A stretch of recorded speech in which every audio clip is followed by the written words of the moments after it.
'79, I think you would have been about 22, you went to a radio debate with Reverend Wade Watts, who was the state leader of the National Association for the Advancement of Coloured People, who worked with Martin Luther King.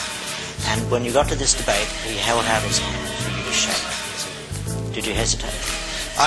He caught me off guard. See, I'm expecting this black militant to come in with a great big afro this big, and an African dashiki on with bones hanging around it, and a button on that says, "I hate honkies," and "death to crackers," you know, all that stuff. And I figured he'd have on a You seriously thought? Yeah, that's what I thought. And I thought he'd come in there carrying a boom box, blaring out the theme from Shaft.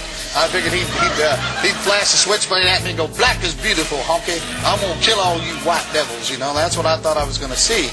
So when the door opened up and in came Reverend Wade Watts, and he's wearing a suit and a tie, and he's carrying a Bible, and he walks up and he puts his hand out to me. He goes, "Hello there, Mr. Clare. I'm Reverend Wade Watts. I just want to tell you I love you and Jesus loves you." And I mean, I'm shocked, you know. And then he puts his hand out, and I'm shaking his hand without thinking, because this wasn't what I was expecting. Then I realized I just broke the Klan rule, and I jerked my hand back, you know. And I started looking at my hand, which he saw that, and that was met as an insult. The Klan rule book says the physical touch of a non-white is pollution. And I thought, I just shook hands with a black person, and he sees me looking at my hand. He goes, "Don't worry, Johnny, it don't come off." And you know, I start calling him names. I go, "You no good, sorry, bleep, bleep, bleep, you mother this, you this, you that." And he looked at me and goes, "God bless you, Johnny." He says, "You can't do enough for me to make me hate you. I'm going to love you, and I'm going to pray for you whether you like it or not." And I didn't know how to deal with that. I had never had that happen to me. A few years later, you burnt down his church, didn't you? Set fire to his church. See, what happened was we started off going by his house, calling him names. We got no response. Threw trash all over his lawn. Got no response. We showed up with our sheets and hoods and stood out there in his yard. Said, "Get on out here, boy. We got something for you." And he comes outside. And he goes, "Boys, Halloween's 4 more months away. I got no trick-or-treat in here for you. Come back in October." And he goes back in the house. That's a brave man. Yeah, and I mean, I didn't know how to deal with this.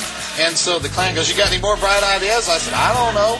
I said, "I'll tell you what we'll do." So we burned a cross across the street from his house. He came outside and asked us if we needed hot dogs and marshmallows for our barbecue, you know. So finally, I said, "I'm tired of messing with him," and we set fire to his church.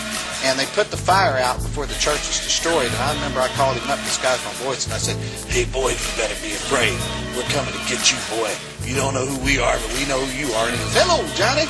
And all that stuff. He goes, "A man like you takes the time to call me. I'm so honored." And all that stuff. He goes, "Let me do something to you." He goes, "Dear Lord, please forgive Johnny for being so stupid. He doesn't mean to be so on me. He's a good boy trying to get out somewhere in there." And I hung up the phone on him. I said, "How dare him?" And so the funniest thing that happened with him, though, is I didn't know what to do. And I was at my ropes in, and one day we was watching him. He went into a restaurant.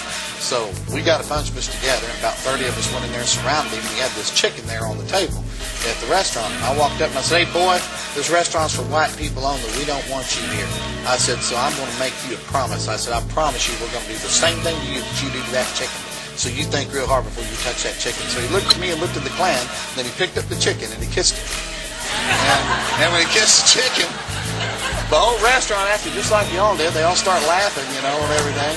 And I looked up, and even the Klan was laughing. You got to admit, that was funny. I said, every one of you outside. I'm outside, and they're doubled over laughing. And I'm going, "You guys are going to get suspended and lose your robe for 2 weeks." I said, "I'm getting tired of this." And I'm hollering at them and yelling, and they're laughing. I heard a horn honk, and Reverend Watts driving off going, "Bye, Johnny," you know, and stuff.